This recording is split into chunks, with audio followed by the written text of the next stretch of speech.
والدین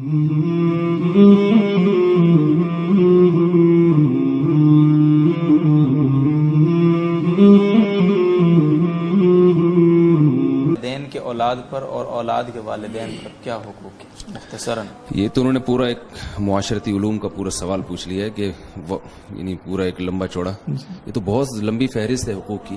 جو بنیادی چیز ہے وہ والدین کے ذمے ہے اولاد کی اچھی تربیت، صحیح، اس کا اچھا نام رکھنا، اس کی اچھی تربیت کرنا اور اس کے جائز اور واجب حقوق کو آسان طریقے سے پورا کرنا، یعنی اس کے کھلانا پلانا، رہائش دینا، یہ ساری چیزیں.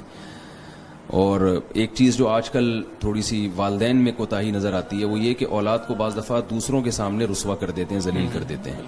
جیسے اولاد کو کسی بات پہ تنبیہ کرنی ہے تو آپ اپنے گھر میں تنبیہ کریں، دوستوں کے سامنے اپنے بیٹے کو برا کہنا یہ ایسا ہے، یہ آج کل آوارہ گردی کر رہا ہے، یوں کر رہا ہے، اس سے بہت زیادہ بچوں میں بغاوت کے جذبات پیدا ہوتے ہیں، منفی جذبات پیدا ہوتے ہیں. وہ سمجھتے ہیں کہ ہمارے والدین اصلاح نہیں کر رہے بلکہ ایک اپنی یعنی وہ ایک غصہ نکال رہے ہیں. تو والدین کو اس بات کا بڑا خیال کرنا چاہیے کہ اپنی اولاد کو جو بھی کہیں لیکن دوسروں کے سامنے ان کو ذلیل نہ کریں، بلکہ ان کو دوسروں کے سامنے عزت دیں، ان کی تعریفیں کریں، ماشاءاللہ بہت اچھا. اس سے اولاد کی بڑی حوصلہ افزائی ہوتی ہے. دوسرا، اولاد کے ذمے تو بہت زیادہ حقوق ہیں والدین کے، قرآن مجید نے بیان کی ہیں. اگر وہ کوتاہی کرتے بھی ہیں، ظلم زیادتی کرتے ہیں، وَلَا تَقُل لَهُمَا أُفٍّ، تو اف نہ کرو ان کے سامنے، تو اس کا تو بہت اللہ نے حق بیان کیا ہے. تو البتہ کچھ چیزیں ایسی ہیں کہ اس میں والدین اولاد پر زبردستی نہیں کر سکتے، یعنی وہ والدین کے دائرے حقوق کے دائرے میں نہیں آتے. مثال کے طور پر اولاد ہے، کہیں کوئی سفر کرنا چاہتے ہیں، وہ تجارتی سفر ہے یا پڑھائی کے لیے باہر جانا چاہتے ہیں اور والدین کو ضرورت بھی نہیں ہے، گھر میں دوسرے بچے خدمت کے لیے ہیں، تو ایسی صورت میں والدین اگر روکتے ہیں تو اولاد پر لازم نہیں ہے والدین کی اطاعت کرنا، کیونکہ کچھ چیزیں ایسی ہیں جو انسان کے بنیادی حقوق میں، اس میں تعلیم بھی ہے، اس میں تجارت بھی ہے. تو بعض والدین خام خواہ کی جو پابندیاں لگاتے ہیں کہ یہ نہیں پڑھنا، یہ کرنا، یہ نہیں کرنا، یہ نہیں کرنا، تو اس میں والدین زیادہ زبردستی کریں گے تو اس میں بچوں میں بغاوت پیدا ہوتی ہے اور شریعت کی سے زیادتی لازم آئے گی. ٹھیک، جیسے بچے نے کچھ کھانا ہے، اب وہ اپنے پیسوں سے کچھ کھا رہا ہے تو والد یہ تو نہیں کہہ سکتے نا کہ آپ نے چاول نہیں، آپ نے دال کھانی ہے، تو ظاہر یہ تو اس کی وہ ہے کہ وہ کیا کھاتا ہے. تو ہر چیز میں والدین کو نہیں ہے کہ وہ مکمل اس کو جو ہے نا بالکل ایسے غلام بنا لیں اور ہر چیز میں اپنے آرڈر چلائیں. یہ غلط ہے، کیونکہ بہت سے گھروں میں ایسا ہو رہا ہے کہ اولاد کے جو جائز حقوق ہیں جو شریعت نے اولاد کو دیے ہیں، والدین اس میں بھی رکاوٹ ڈالتے ہیں، پھر لڑائیاں ہوتی ہیں گھروں میں، بغاوتیں ہوتی ہیں.